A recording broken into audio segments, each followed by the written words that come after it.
Hi, I'm Kansas City Mayor Quinton Lucas. I'm sorry I can't be with you today and in person for one of my favorite events of the year, the 23rd Annual Light of Hope Breakfast for Jackson County CASA. For 40 years, CASA has been committed to advocating for and supporting children who have experienced abuse and neglect. Since its founding in 1983 by the Kansas City chapter of the National Council of Jewish Women, CASA has filled a gap in the child welfare system, making sure no child or family is overlooked or forgotten. Every year, 350 CASA volunteers advocate for more than 1,000 children in the family court system. We celebrate the work of these committed volunteers today and encourage others to join them in these efforts.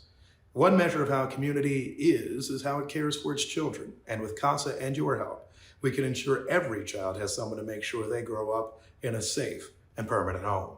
Thank you, God bless you, and have a wonderful breakfast. Good morning, everyone. Big thank you to Mayor Lucas, who wishes he could be here this morning. My name is Jake Jacobson, and I am honored to be the MC for this morning's Light of Hope Breakfast. Now, normally you see John Holt up here, so I'm kind of filling some big shoes, but I've attended this breakfast, and I've sat where you're sitting, and so I've been taking notes every year, so I think I'm gonna do all right. But just to build up my confidence, how about just a nice, polite round of applause? Just a nice, all right. How about a not so polite, raucous round of applause? Let's hear it, let's hear it. All right, that's great, that's great. That'll wake you up this morning because you're gonna hear a lot of things worth applauding this morning. So that's practice.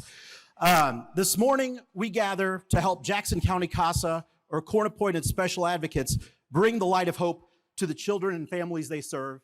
And as I mentioned, John couldn't be here. He sends his best and wishes CASA a very happy 40th anniversary. Before we begin, just a brief housekeeping announcement. We will end promptly at 8:30 this morning. The Sheridan parking garage gates will be open, so you will not need to validate your parking ticket. So if you parked in one of the extended lots, please take your ticket to the concierge desk in the lobby to be validated. So now that we're through with all that fun, on to our wonderful event. We are so glad that you could join us. It says beautiful spring morning in my notes. I think rain is beautiful. I am officially old enough to say it's good for the lawn. But the ballroom is full, nearly 1,000 of CASA's closest friends and supporters. So thank you for taking time out of your day, taking time this morning to attend and hear more about the impact of this incredible organization. You will leave here better informed about CASA, inspired about the mission, and empowered about how you can help. An event like this can't happen without your support, and we have a lot of people to thank. So because I don't want to be talking this whole time, I'd like to invite President and CEO of CASA, Angie Blumel, to join me on stage to help me out here. Good morning. Good morning. Jake, good morning. Thank you so much. Appreciate it. Good morning, everyone. You all look great, and you don't look soaked by the rain. So thank you all for making it here this morning and for being here to help us celebrate 40 years. So we have a lot of people to thank, our lead sponsors this morning, and there are quite a few. So if you'll hold your applause until the end, that would be super.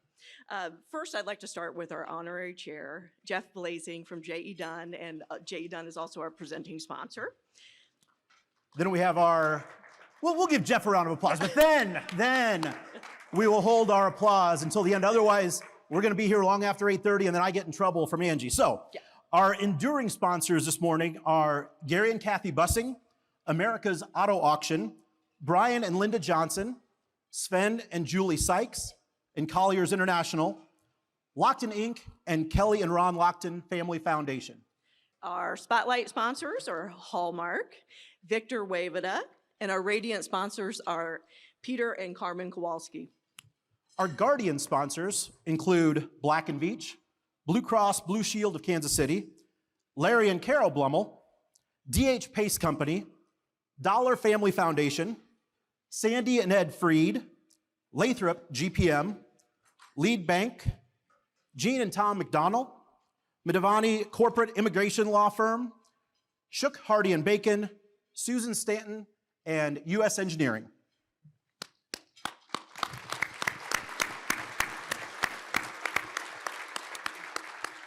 CASA cannot do this work alone.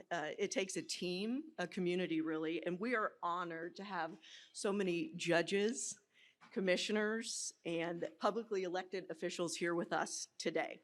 So thank you for your partnership and support. We appreciate you, and please hold your applause until the end.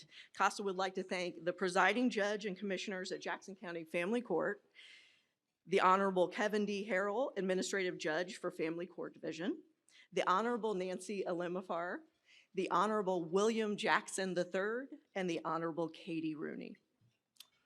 Judges present from the 16th Circuit Judicial Court and beyond, the Honorable Jalila Otto, presiding judge of the 16th Judicial Circuit, the Honorable J. Dale Youngs, the Honorable Justin W. Howard, the Honorable Jeanette K. Roadcap, the Honorable John M. Torrance, the Honorable Mark Stiles, the Honorable Brian Telema, the Honorable S. Margene Burnett, and thanks also to our elected officials in the room, Jackson County legislators Jalen Anderson and Donna Payton.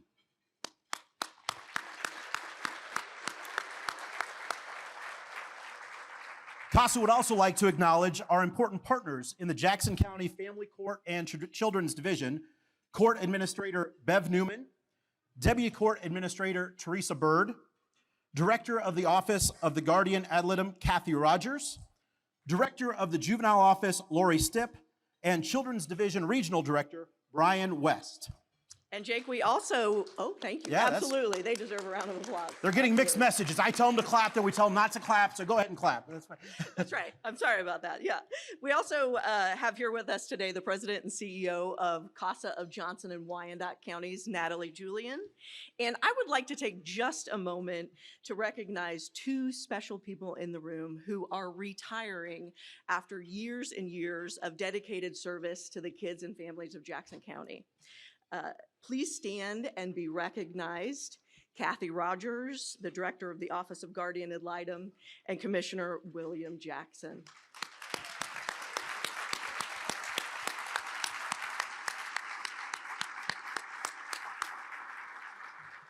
Thank you so much for your service. Now, Jake, I'm gonna sit down and enjoy my breakfast. I hope the rest of you do too, and I'll see you in just a little bit. All right, thank you, Angie. Well, we also want to be able to say, that not only are we grateful for all of our sponsors and all of our partners for their support, but a special thanks to the Committee of Hope for working so hard these past several months. It takes so long to put together a morning like this to secure such incredible support for CASA. And you'll note a list of the committee members in your program this morning.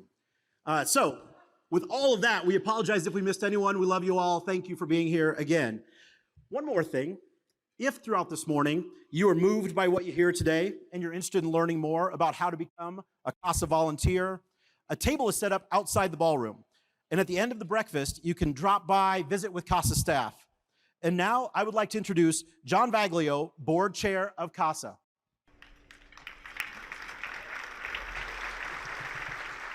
Thank you, Jake. Really, what an amazing sight this morning. I just wish that the 1,200 children that Jackson County CASA serves this year could be here to see it. My journey with Jackson County CASA began 22 years ago. I was a young law student looking for something meaningful to do the summer between my first and second year of law school. And I had generally heard about CASA, but it wasn't until a friend of mine who had been in the foster care system when he was a child mentioned that he had a CASA, and he really encouraged me to look into it and get involved. So I reached out to Jackson County CASA and asked if they could use a volunteer legal intern for the summer. Fortunately for me, they said yes, and I spent that summer learning about the child welfare system, family court, and what kids really go through when they're in foster care. And the seed was planted. So when I graduated law school and I took a job in Kansas City, I immediately signed up to be a CASA volunteer, and I've been volunteering ever since as a CASA volunteer, a pro bono attorney, and a board member. Now, over the last 20 years, I've seen the undeniable impact that CASA has on thousands of local children who have experienced abuse and neglect. And these children have been brought into the child welfare system due to no fault of their own, and they often have no idea what to expect or who they can trust. So imagine being a child first brought into the system, unsure of the most basic things. Where will you be sleeping? Where are you going to be going to school? And when are you going to get to see your family and friends again? Your whole world is upended, and you're looking to see who you can really rely on. Who's really going to show up for you? Not just once, not just twice, but for the whole process. And to me, that is where CASA thrives, providing the child with consistency, stability, and an advocate every step of the way until that child can get home. I keep volunteering for CASA year after year for many reasons, some of which are obvious, but I wanted to highlight a perhaps less obvious reason, and that is the CASA staff. I am so often inspired by and in awe of these women and men. The work that they do day in and day out is not only demanding, but emotionally taxing. Yet they do it without fanfare or fortune, and somehow with smiles on their faces. When I see their dedication and perseverance, I can't help but be inspired to do whatever small part I can. So just as a seed was planted in me, I hope we can plant a seed in you today to join the CASA mission. There are a number of ways in which you can do that. First, please consider becoming a CASA volunteer and serving as a voice for child and family court. We need volunteers now more than ever. Second, if you're an attorney, consider volunteering for CASA's pro bono attorney program. You don't need any experience and you don't need to do this type of law. CASA staff attorneys are there to provide you with all the support you'll need. All you need is a few hours each month and a desire to do something impactful with your pro bono hours. Third, if you're able, please support CASA's mission by donating this morning. And if you're wondering how much of your donation will actually make its way to the children, the answer is all of it. Every dollar goes directly to benefit the kids. And donating to CASA gets you more bang for your buck, as donations of $100 or more may be eligible for the Missouri Champions for Children tax credit, which gives a tax credit of 50% of your donation. Again, that is 50% tax credit, not a deduction, but it only applies to donations of $100 or more. More information about that is in your program, but I invite you to join in receiving the significant tax benefit when making your gift. Now, CASA continues to grow, but unfortunately, so does the need for our services. Last year, CASA met a milestone that we have long worked towards, and that was to serve at least 50% of the children in court jurisdiction. That was a significant achievement, but we don't want to stop there. We want to provide a court-appointed special advocate for every single child who needs one. And that takes a lot of resources, which is why we need you now more than ever. In all of my years with this organization, and I can honestly say, standing here this morning, that I've never been more excited about what's in store for CASA. So please join us in this journey as we expand services to help children and families not just survive, but to thrive. Thank you for your support, and thank you for being here today.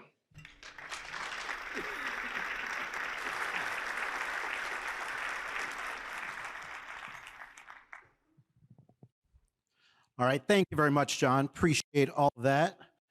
1 second, sorry. Gotta find my notes. I gotta give Jeff the intro here. 1 second. Can I borrow your notes there, Angie? This is why everybody needs help, right? All right, so now it is my pleasure to introduce the honorary chair of today's event, Jeff Blaesing, Senior Vice President at J.E. Dunn Construction and Kansas City office leader. Jeff has been with J.E. Dunn for nearly 21 years. J.E. Dunn is a proud supporter of the event this morning and is a local and national leader in commercial construction with 26 offices nationwide and 99 years in business.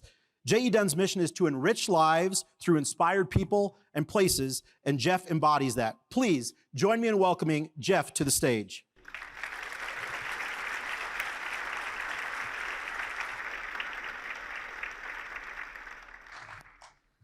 Well, good morning. It is always intimidating following the better looking, smarter, funnier Jake Jacobson who can rock a mean beard. No, it is great to be here today to celebrate and support one of the truly incredible organizations in Kansas City. I've been aware of what CASA has done for a long, long time. But recently, when our Dunn Project Solution teams got engaged in the renovation of their new facility, got to take a sneak peek behind the curtain, and had the opportunity to spend time with Angie and her staff. And it really was kind of a bittersweet experience. To hear that, I thought the number was 2,000, but I heard 2,200 families this morning that go through the family court system at Jackson County due to experiencing abuse or neglect is really heartbreaking. But there's also some hopefulness because of the incredible work that the 350 plus volunteers at CASA and the 31 staff members do every single day. And they're seeing 1,200 families per year, which is just truly incredible. But there's still a gap there. And that's kind of why we're here. And that's kind of why the project that we're going to talk a little bit about today is so important. This project is very special to Dunn. Jake mentioned it. This project really aligns with our mission statement. We exist to enrich lives through inspired people and places, and this project really hits home. When the people at that table get to wake up every single morning, go to work, know that they're create a small impact to support the mission of an organization like CASA, that's the good stuff, and that's why we do what we do every single day. So I get the opportunity to talk about the project. But before we go forward, let's go back a little bit. In 2019, CASA was working out of a 5,000 square foot home that was turned into a commercial space. That year they were bursting at the seams, and they embarked on an incredible journey with a big, hairy, audacious goal to buy the house next door, link them together, and create a larger, more welcoming and child-friendly space. So they started their capital campaign in 21, and we became engaged in 22. And I would be remiss to say that some of our project teams, the first time they walked in, they're like, why don't you just knock this down and start over? But Angie and their staff would have absolutely none of that, for two main reasons. They wanted to look and feel and remain as part of the neighborhood and be part of the fabric of the community for the families they serve. And they really needed it to be a home. Many of the families they serve don't come from a safe and permanent home. So we really had our marching orders. The new space is designed to wrap around kids and families to meet as many of the needs as quickly as possible to provide safety and permanency. And I think when we go through some of the slides, you can see the before and after, and it's truly a game-changing transformation. Some of the highlighted features are they have a family room that every single one of the families that they serve, they can do their laundry, they can take a shower, they can grab a snack. There's a computer lab. And that's also where the older youth that they serve can come in and continue to get life skills training to keep them on that path for success.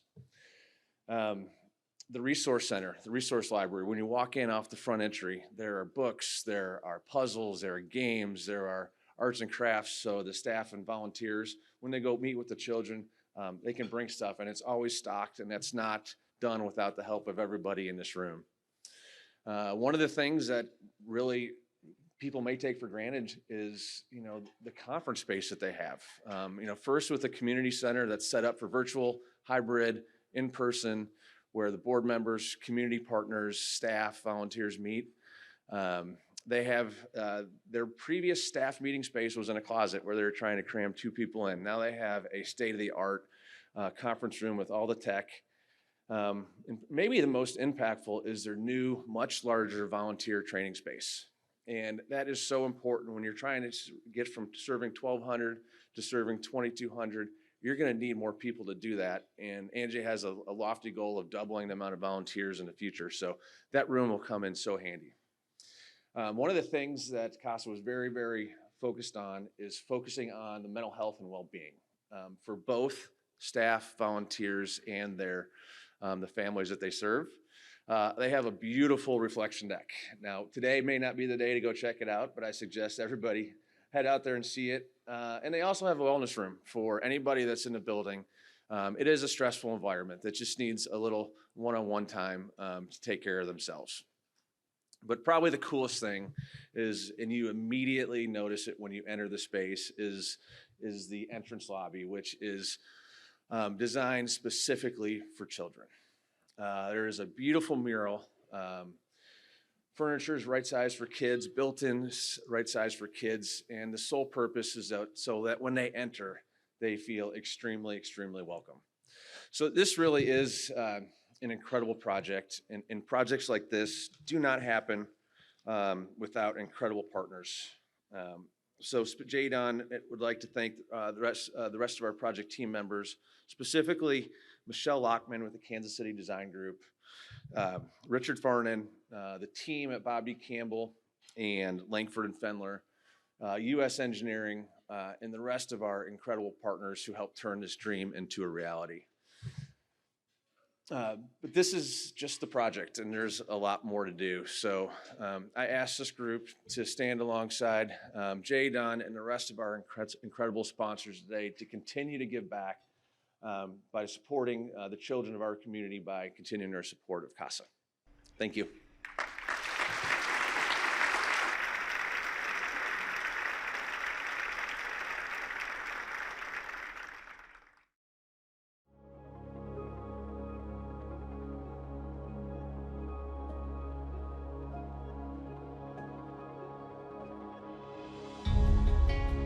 We are very pleased to be honoring Bill Nelson with the Teresa Rabideau Award for Volunteer Excellence. So I actually had the pleasure of working with Teresa.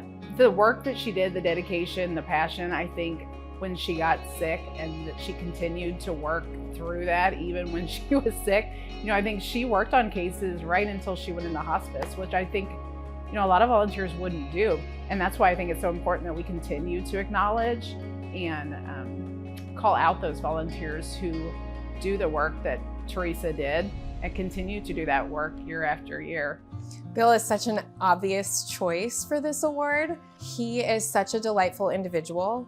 He has a gentleness and a calming presence that I think is an asset to any sort of team, especially in a social work field. Because he had just taken a case a couple months, I think, before that with me.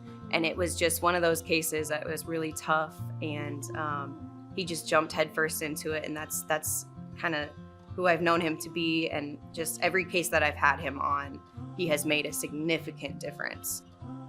He's an amazing guy. Bill is a delight.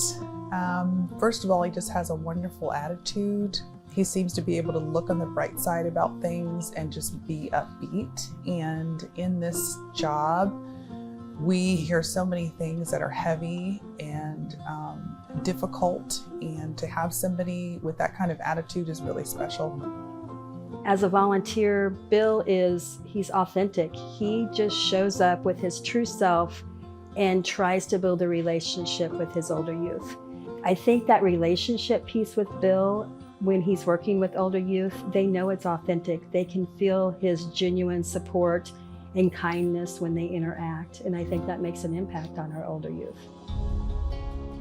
In this specific case that Bill is a volunteer on for an older youth who has experienced a lot of trauma, been through a lot of closed doors, and it's a case where I think a lot of people would have looked at the basic details of the case and probably turned around and walked away. It's a very difficult case. Bill has stuck his hand in that door and not let anybody close it on him, and he continues to look for and fight for housing and resources for an older youth that doesn't have very many people fighting for him. I've been a CASA volunteer for about 8 years now. I was blessed with a safe and loving home, When a friend and associate of my wife's invited us to a Light of Hope breakfast years ago, what I thought was a normal childhood, I learned is not for everyone. And I was just shocked at the number of kids in foster care. The number of kids that are removed because of abuse and neglect, I couldn't even fathom that. And I wanted to be a part of something that helped change that. The team with my case supervisor and the children's guardian ad litem worked very closely together. My role is to get to know the children, to really get to know them. Concerns, joys, questions, and I've always been had so much support from the rest of the team. But my role is know the kids. I try to approach my work with children with love. I think every child deserves to be safe. They deserve to be loved. And if I can be just a small part of helping the child find that and get back to that, it's worth every bit of time I spend on it. If I get emotional even thinking about the impact that Bill has, I can only imagine how the kids feel. So to Bill, I just want to say, we love you, we appreciate you, and we couldn't do what we do without people like Bill. And we do a tough job. We all do in this field, and to see somebody who does it on their own time, on their own dime, their own intrinsic motivation, to make the impact that he does is a really incredible thing to see.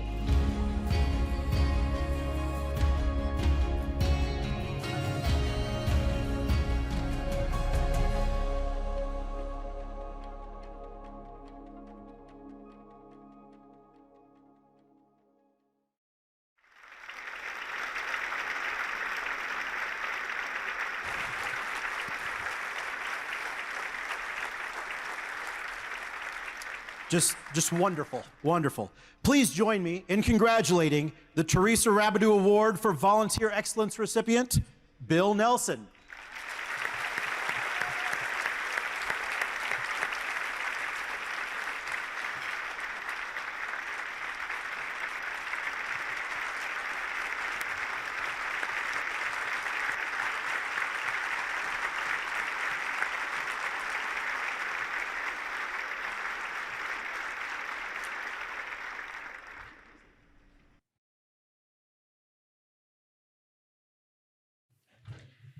Congratulations, Bill. I had to get my hug in there. Wow. And we are so grateful to all of our CASA volunteers like Bill who are there for the kids that we serve.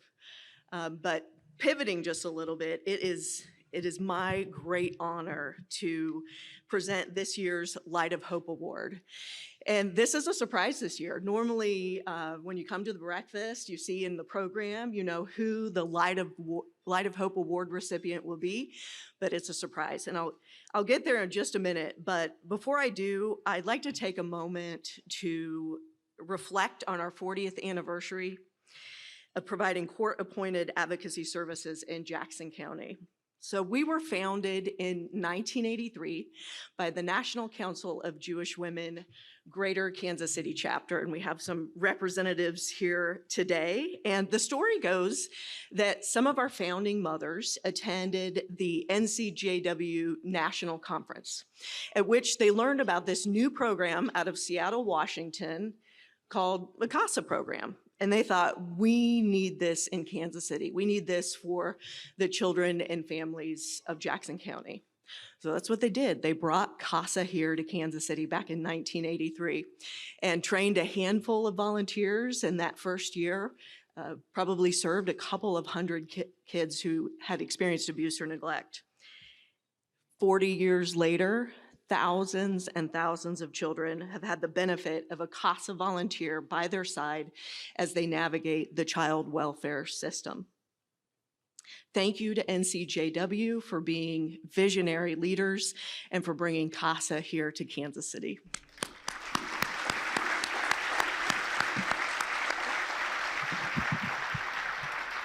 Also, in honor of our 40th anniversary and celebration, you'll notice a couple of special things in your program that I really want to point out. The first being an insert that has all of our past Light of Hope Award recipients and also Teresa Rabideau Award for Volunteer Excellence. I hope you take a moment just to note the long-term community involvement and engagement. Many of you in this room will see yourselves listed or your corporation. We can't thank you enough. On the backside is our list of 350 plus active volunteers. So I hope you get a chance to scan those names and see the people that are making a difference in the lives of children every day. So, now, on to our award. But before we get to that, I want to show you just a little bit, speaking of all of our 350 active volunteers, a little bit of what they do every day in this video. Growing up can be tough. Children have school and homework, practices and games. There are doctor's appointments and detention halls. Making friends, keeping friends, discovering who they are and who they aren't. These times are transformative in a child's life story, and sometimes they can really be chaotic. That chaos of being a child only increases when a family is in distress. The normal winds of chaos become a storm, and sometimes, when a storm is so great, concern for a child's safety can lead to removal from their home. This is a hard time. It's complicated and painful. When a child is separated from their family because of abuse or neglect, they leave their normal and enter foster care. They are sent to a new home, often to a new school with new people, new everything. The aim is to strengthen the child and family and help in the healing process. But all that new, all those changes, it's a lot for anyone, let alone a child. They still have the school activities, the doctor's appointments, and the lessons to learn. But now court dates and check-ins with social workers quickly fill the calendar. And there's the pain of separation from their family, what they know and where they feel comfortable. There are hundreds of thousands of children and families who experience exhausting and isolating days, weeks, and even years like this. But there are ways to help. A court-appointed special advocate, a CASA volunteer for short, helps make these times less tough. Children need a constant who is on their team. A CASA volunteer champions their best interest amidst all the shuffle and works with others to get them home safely. These carefully screened, highly trained volunteers are a constant amidst the chaos. And although there are still tough days, there's someone standing up for and with the child, day in, day out. Someone who knows both the biological and foster parents, and their siblings, and the unique dynamics they share together. Someone who meets with the teachers, doctors, lawyers, and social workers to ensure the child's needs are being met and the family is connected to necessary resources. Someone who speaks for the child's best interests in court and is committed to the child being with their family whenever safely possible. Someone who the judge counts on for information and insight. Someone who cares about the child and just lets them be a kid. Someone by their side for the tough days, the great days, and the in-between days. This someone is so important. Each child who has experienced abuse or neglect needs this support. Someone to help them weather the storm. This someone to count on. And by volunteering your time, you can be this someone, their advocate, the powerful voice for their best interest. Be a CASA volunteer. And now the Light of Hope Award. I ask that you please hold your applause until the award is presented. This is an award that we give annually to individuals, to organizations, to corporations, to groups that make a significant and lasting impact on the mission of CASA. And there is not a more deserving group of individuals in our 40th year than our CASA volunteers. I ask that if you are a CASA volunteer in the room, please stand and come forward. I want you to come and gather in the front of the stage with me. We have a little something special. So CASA volunteers, don't be shy, get up. I see you, get up, come on up, come on up. While they're gathering, everybody come on up, get up here. I'll tell you a little bit about their impact, just a little bit as people work their way up. I want to thank the CASA volunteer who drives 2 hours each way to serve his CASA kiddo. I want to thank the CASA volunteer and donor who ensured that an older youth could have a portrait session, just like all the other seniors in her graduating class. I want to thank the volunteer who coordinates visits with 4 siblings who are in 4 different placements. In all of these ways, large and small, our volunteers make a tremendous difference in the lives of the kids we serve. I would now like everybody to please join me in congratulating our Light of Hope Award winners, the Jackson County CASA volunteers.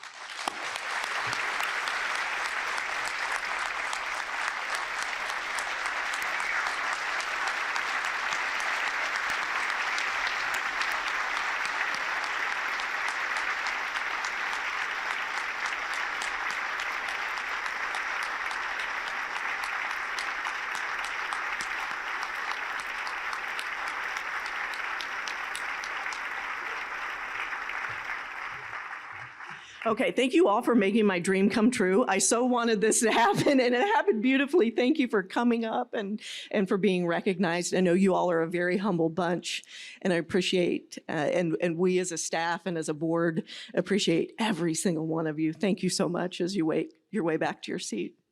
I am going to turn it over now to Jake, who is going to introduce our keynote speaker. And I promise you there won't be a dry eye in the house. Our keynote speaker today is incredible, and it really has a passion for the mission of CASA. So Jake, thank you. And thanks again to all of our volunteers. I know some of you begrudgingly got up here, but I really appreciate it. Thank you. All right, so that was a powerful moment, and we're running ahead of schedule. So go ahead and give another round of applause to our 350 volunteers. Our amazing Light of Hope Award winners. And now it is time to hear from one of them, from our keynote speaker, Gabriella Pagán. Yeah, go ahead. As you will learn, Gabby is a dedicated CASA volunteer who will share her journey from foster care to CASA to the award-winning storyteller and phenomenal professional she is today. Let's give it up for Gabby.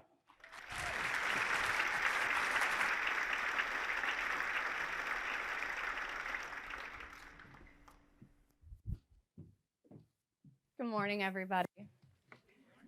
Before we get started, this was not scripted, but I just need to acknowledge that we're all going to go through something this morning, and that it's okay, and that you're allowed to feel whatever it is that you feel. When Angie first asked me to give this speech today, she included that it was because she wanted someone with lived experience. She hoped that they would share their story and how that experience adds value to the role of a CASA. When I shared this news with my CASA kiddo, her first reaction was, well, duh. But I truly, up until recently, didn't have that own reaction myself.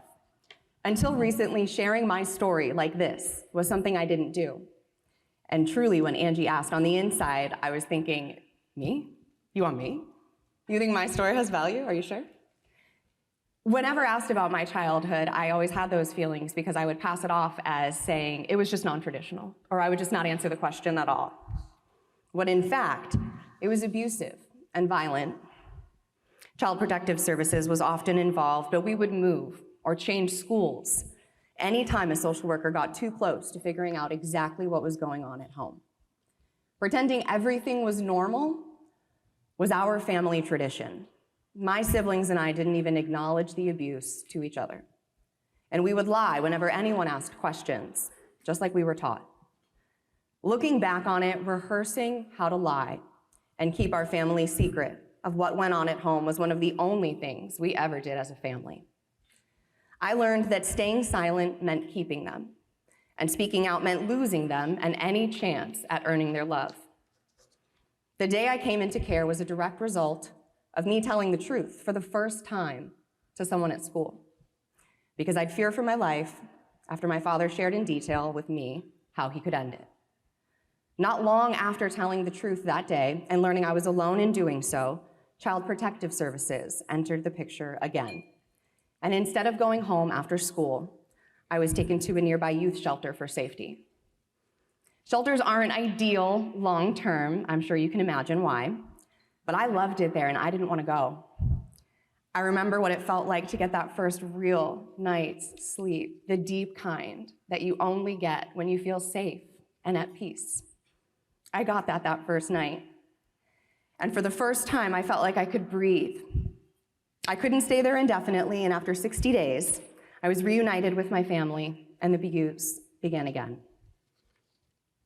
As did the cycle of removal and reunification, as so many kids in foster care know. When Child Protective Services got too close to removing me permanently at the start of my sophomore year in high school, the Pagans were gone before winter break was even over.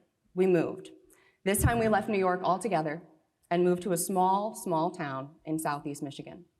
We were there a few months before my dad subjected us to a night of violence involving one of his many guns and taking an axe to nearly every room in the house. Before the first bell rang at school the next day, I heard my name being paged to the main office where school staff and local police let me know that officers had been to my house and seen a lot of evidence. And that at the same time, they had simultaneously arrived at my dad's job, where he was then arrested for domestic violence for the first time. This is probably where you guys are like, finally, this is gonna take a turn and things are going to start looking up. But we were just getting started with my life, and my story was just getting started. After that, my mom signed over her parental rights through a power of attorney. A restraining order was put in place between my dad and I went back to New York to live with a friend from school for about 7 months before I reunited with my family again. That was in the spring of 2007, and that summer, we moved to Ontario, Canada, because my dad found yet another job. By now, it was my senior year in high school, and I had moved over a dozen times across 3 states and 2 countries. I was in school in Canada for about a month or so, when my dad came home from work and told me that as a result of all the stress and problems I had caused our family, the stress made him quit his job and it was my fault. I told him for the first time ever, I can't make you do anything. We were out in public and I took a stand and I thought he was gonna do something. And I said, go ahead. And in that moment, he told me to leave and never come back. We were already outside. So with no plan, I walked aimlessly for about 3 miles in Canada, and I was in Windsor, Ontario. After 3 miles, I found a Walmart where I went inside, and I asked the service desk if they could call 911. A female officer showed up and brought me outside to talk in her car. And with all the energy I had left that day, I gave a brief synopsis of my entire life, much like a news report, of the breaking events, the highlights, and why I kept saying, I don't want to go home. But I kept getting reunited with my family anyway, and it kept ending up no good. Then I was brought to a women's shelter nearby, and days later, house staff there found me a bed at a home for girls ages 13 to 17. While I was there, my family left Canada while I was in school without telling me or saying goodbye, and one of the staff who was assigned my case let me know when I got home from school that my parents were gone. I had caught a glimpse of my mom a few days before leaving the house. I didn't know she had arrived. She had dropped off a plastic bag with my birth certificate, my social card, and some other things. Fun fact though, the day they crossed over the border, they nullified my visa. making me undocumented because I only had permission to stay in the country as long as my dad had a job. So now I was undocumented. And I shouldn't have been allowed to stay, but for some reason, the staff at that house had faith in me. They sat me down and had a long talk and explained that if I was to get into any trouble anywhere of any kind, I risked getting deported. In the meantime, in between school, we would meet with a free legal aid attorney in an attempt to get proper documentation and build a life in the nearest American city, which was Detroit. They took a big risk letting me stay, and I owe them everything for it. That shelter had a couple bikes in the basement. And when girls would sign out to go visit their friends, I would sign up and ride to the river. And I would look out and fantasize about what a life would be like if I could just get to it, if I could make it to 18. Those bike rides to the Detroit-Windsor River where I would daydream gave me hope. By then, I was 17 and a senior, and my caseworker asked me what I wanted to do with the rest of my life, which was a question I didn't even think about answering 5 years earlier. I remembered watching Oprah when I was a kid, and the childhood dream I had to be just like her, and Lisa Ling. News was my window into the world, as I was trapped in a completely different one. I told her I wanted to be a broadcast journalist, and she breathed life into that dream. All of the staff at that house and all of the girls who I met for those 10 months breathed life into me and my goals. I had support for the first time. They became my Canadian family for 10 months. They helped me apply to college. We drove back across the border to sign for paperwork. They would give me loonies and toonies, if you know, you know, it's a thing, to ride the bus, the city bus, to go to the library, to sign out ACT for dummies, because I still had yet to take this American test called the ACTs. Within a few months, I got early acceptance at Wayne State University in the heart of Detroit, Michigan. And with copious amounts of student debt and part-time jobs, I put myself through school from 2009 to 2014. The love I'd gotten from those family members was enough to hold me over for 5 years as I finished internships with Detroit's ABC affiliate, their NBC affiliate, and CNN's world headquarters in Atlanta, Georgia, before graduating with my bachelor's in journalism. CASA training taught me that only 3% of children who age out of foster care without a permanent placement will go on to earn a college degree. In 2021, I found out I was one of 3%, and it did something to me. I'm proud to be one of them, but it shouldn't be that way. College was my chance at making a life for myself. It was my way of getting out and starting a career, and other kids from homes just like mine deserve that too. For almost a decade, I was able to share the stories of others, some of whom are in this room right now, until I was ready to face my own, that is. I felt like I was living a lie, and to some degree I was, by still keeping that family secret to seem normal.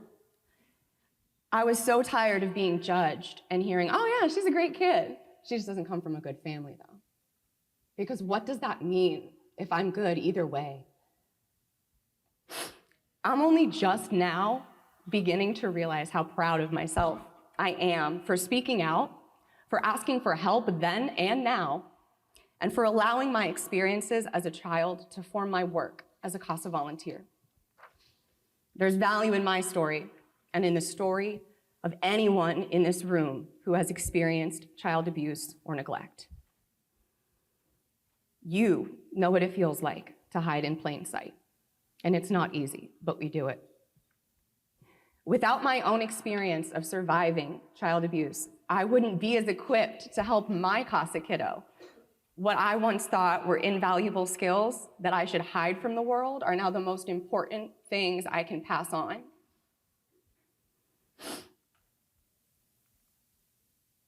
Not only would I not be as equipped to help my kiddo today, I wouldn't have the surreal honor of asking you all in this room to do the very same by helping the thousands of kids who enter Jackson County's foster care system.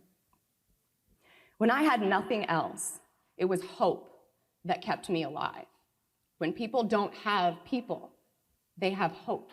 And not everyone has someone, despite the normal you think they may come from, just because of what they look like. On the outside, the fancy job they have, you just don't know. I don't remember a lot from when I was a kid. Prolonged trauma is really fun like that. But one of my strongest memories is of little Gabby on the middle school bus going to and from school as I would prepare to enter back into a different world and put a different hat on. One of my strongest memories is of little Gabby on that bus, daydreaming about what life would be like after turning 18. That was the goal, make it to 18. I would envision the type of job I may have one day if I ever made it. Hope is what allowed me to keep that dream alive. Despite everything else that happened, I chose to be a CASA because I truly want to be the person I needed when I was a kid. That's everything. That's our community. I want to give hope. You don't have to have the experiences I did to give hope to a child as a CASA volunteer. You just have to see that child, hear them, and show up. Believe them and believe that they deserve safety too. Permanency and hope just as much as any other child in this world. Hope can mean the difference between making it and becoming another statistic. And if CASA volunteer Gabby could say anything to child Gabby now, I would tell her that you will spend years trying to understand why, but you'll learn to appreciate the childhood you had and not the one that you wished for as a kid. I would tell her it was never you. There was nothing you ever did to deserve what happened to you as a kid. I'd tell her that one day you are going to get that dream job that you've been hoping for since you were a kiddo in care. It'll feel surreal. And when you make the tough decision to let it go, you do not owe your younger self an apology for letting go of the dream that kept you alive. And I'd tell her that when you start freaking out because you just quit your job with no plan and no family to lean on, you will eventually trade your press badge for a hall pass and go back to middle school. This time at Lincoln College Preparatory Academy Middle School as their family and community engagement liaison. I would say this is when your story is only just beginning, as you learn to unapologetically live and walk in your truth, just as you are inspiring the kids you work with every day to do. Thank you so much for giving me a sense of permanency that I've always wanted in this room here today, for seeing me and for hearing my story. You all give me hope that you're here this early. Thank you.